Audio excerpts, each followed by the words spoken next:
20,000 square kilometre का घना जंगल, इस विशाल साम्राज्य का एक ही राजा, एक अपराधी, एक तस्कर, जिसने 184 से ज्यादा लोगों को मारा, 2000 हाथियों को मारकर उनके दांतों की तस्करी की, 20 साल तक 2 राज्यों की पुलिस और करोड़ों रुपए खर्च करने के बाद भी कानून उसे छू भी नहीं पाई। ये कहानी है उस आदमी की जिसने अपने नाम से खौफ को परिभाषित किया, वीरप्पन। वीरप्पन का जन्म 1952 में कर्नाटक के गोपीनाथम गांव में हुआ। उसे विरासत में 20,000 स्क्वायर किलोमीटर का घना जंगल मिला। उसका पहला गुरु उसका चाचा सलवाई गोंडर, जो एक शिकारी था और हाथियों को मारकर उनके दांत की तस्करी करता था। अक्सर वीरप्पन अपने चाचा को तस्कर गैंग के साथ काम करते हुए देखता था। एक दिन वीरप्पन ने भी अपराध की दुनिया में कदम रखने की सोची। सिर्फ 14 इयर्स की एज में उसने एक हाथी को मार डाला। अब वीरप्पन जंगल में पूरी तरह घुल मिल गया था। 17 इयर्स की एज में उसने एक फॉरेस्ट गार्ड को मार दिया था क्योंकि वह उसके आइवरी बिजनेस में इनडायरेक्ट इंटरफेयर कर रहा था। वीरप्पन इस बात को अच्छी तरह से समझ चुका था कि चंदन और हाथी दांत की डिमांड इंटरनेशनल मार्केट में हाई है। 18 साल की उम्र तक आते आते वीरप्पन तस्करों की गैंग में शामिल हो गया। धीरे धीरे सिर्फ कुछ ही सालों में वह अपनी गैंग में बड़े बड़े फैसले लेने लगा और गैंग लीडर बन गया। अब वीरप्पन के पास अपनी खुद की गैंग है। अब वीरप्पन अपने चंदन और आइवरी बिजनेस को तेजी से ग्रो कर रहा था। अब जो भी इस बिजनेस के बीच में आता वो मारा जाता।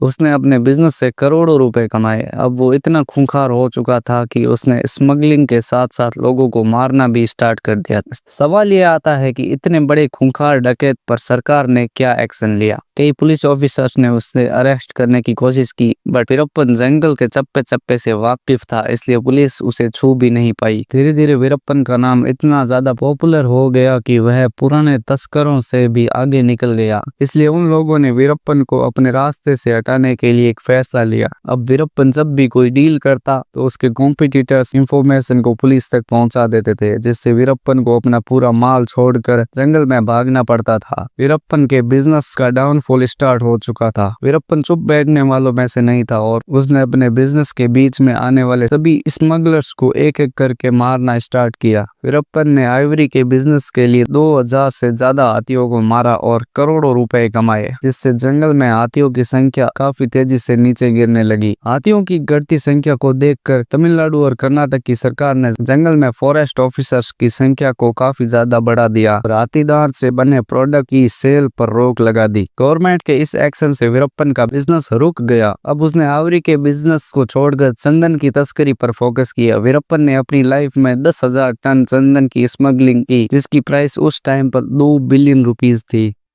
वीरप्पन के बारे में यह भी कहा जाता है कि वह कर्नाटक के जंगलों के लिए परफेक्ट बंदा था। वह पूरे जंगल के हर एरिया को पूरी तरह से तो जानता ही था और अलग अलग जंगली जानवरों की आवाज को सुनकर यह पता लगा लेता कि कौन सा जानवर कितनी दूरी पर है और अलग अलग जानवर की आवाज भी निकाल सकता था। वीरप्पन ने लोकल लोगों को रोजगार दिया और उनसे वुड कटिंग का काम करवाया। वीरप्पन को गांव वाले अपना मसीहा मानते थे। जब पुलिस वीरप्पन को अरेस्ट करने का प्लान बनाती, तब गांव वाले वीरप्पन को पुलिस की पहले से ही इंफॉर्मेशन दे देते थे, जिससे पुलिस के सारे प्लान्स फेल हो जाते। कई पुलिस ऑफिसर्स और फॉरेस्ट ऑफिसर्स वीरप्पन को पकड़ने तो गए, लेकिन लौटकर वापस नहीं आ सके।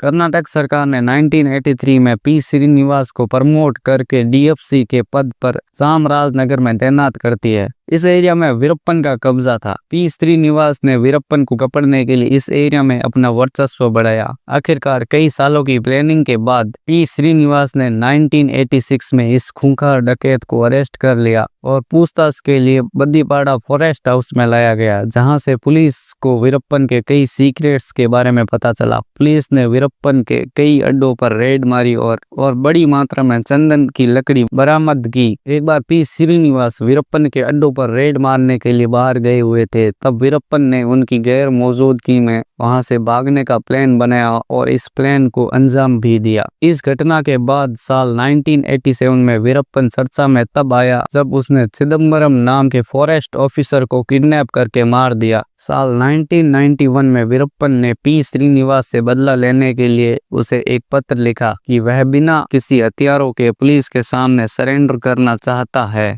पी श्रीनिवास ने उकसावे में आकर चैलेंज एक्सेप्ट कर लिया और जंगल में दी गई लोकेशन पर आ गया। फिर वीरप्पन ने धोखे से पी श्रीनिवास का सर धड़ से अलग कर दिया। साल 1993 में इस डकैत ने एक पुलिस ऑफिसर रेमो गोपाल कृष्ण को ओपन चैलेंज दिया कि इस दिन इस लोकेशन पर मैं तुमसे मिलूंगा, अगर तुझ में पावर है तो मुझे अरेस्ट कर लो। इस चैलेंज को सुनकर पुलिस डिपार्टमेंट एक्शन में आता है और रेमो गोपाल कृष्ण 22 लोगों की टीम के साथ जंगल की ओर निकल जाते हैं। लेकिन इसके आगे क्या होगा ये किसी ने सोचा भी नहीं था। 22 लोग बस में आगे आगे चल रहे थे और रेमो गोपाल कृष्ण एक जीप में पीछे चल रहे थे। वीरप्पन ने पालर ब्रिज के पास में इस रास्ते पर लैंडमाइन बिछा रखी थी। जैसे ही बस लैंडमाइन पर आई वहाँ भयानक विस्फोट हुआ जिसमें सभी लोग मारे गए और गोपाल कृष्ण पीछे जीप में थे, इसलिए वे गंभीर रूप से घायल हो गए। इस घटना के बाद वीरप्पन और ज्यादा खूंखार हो गया। अब वीरप्पन ने बड़े और पॉपुलर लोगों को टारगेट बनाया। साल 2000 में उसने पुनीत राजकुमार के फादर कन्नड़ एक्टर राजकुमार को किडनैप करने का प्लान बनाया। उस दिन राजकुमार के फार्म हाउस में गृह प्रवेश का प्रोग्राम था।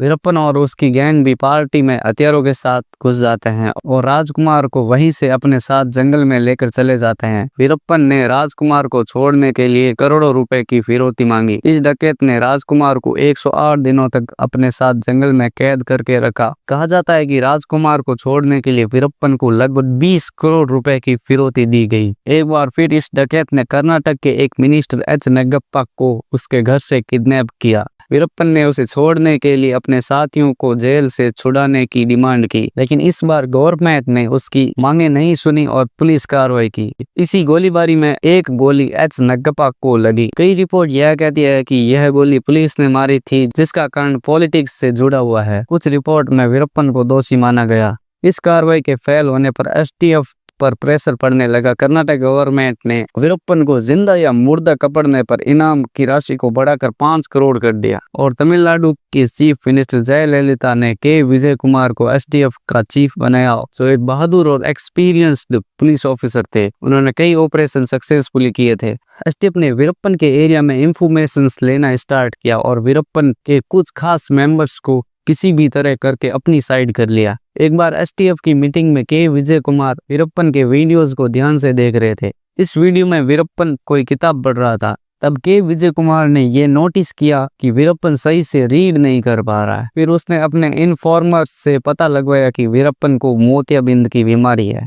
यहाँ से के विजय कुमार को एक आइडिया आता है।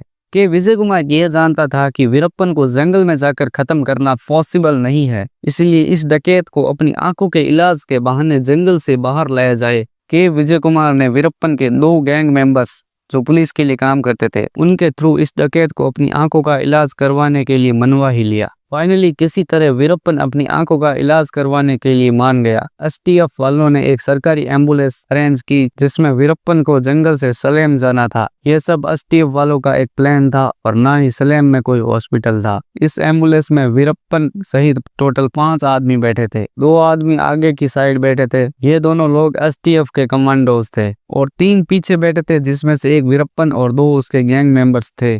जिस रास्ते से एम्बुलेंस को जाना था उस रास्ते पर एसटीएफ वालों ने पहले से प्लानिंग कर रखी थी। उन्होंने रास्ते को ब्लॉक करने के लिए गन्ने से भरा ट्रक और एक अदर व्हीकल खड़ा करके रखा। पास में एक स्कूल थी। सभी ऑफिसर्स ने अपनी पोजीशन ले रखी थी, कोई स्कूल की छत पर, कुछ ट्रक के पीछे और कोई पेड़ के पीछे। अब एसटीएफ वालों को वीरप्पन का ही इंतजार था। जैसे ही एम्बुलेंस लोकेशन पर आई फिर वही हुआ जो एसटीएफ वाले चाहते थे। रोड ब्लॉक होने के कारण ड्राइवर ने एकदम ब्रेक लगाई, जिससे वीरप्पन और उसके गैंग मेंबर्स को झटका लगा और वो सिचुएशन को समझ नहीं पाए। तभी एम्बुलेंस में आगे बैठे दोनों एसटीएफ वाले बंदे उतरकर भाग गए। अब एम्बुलेंस को एसटीएफ ने चारों ओर से घेर लिया था और वार्निंग दी और सरेंडर करने के लिए कहा, लेकिन वीरप्पन ने सरेंडर करने से मना कर दिया। इसके बाद वही हुआ जो एसटीएफ वाले चाहते थे। उन्होंने एम्बुलेंस पर 338 गोलियां चलाई और वीरप्पन के साथ दोनों गैंग मेंबर्स मारे गए।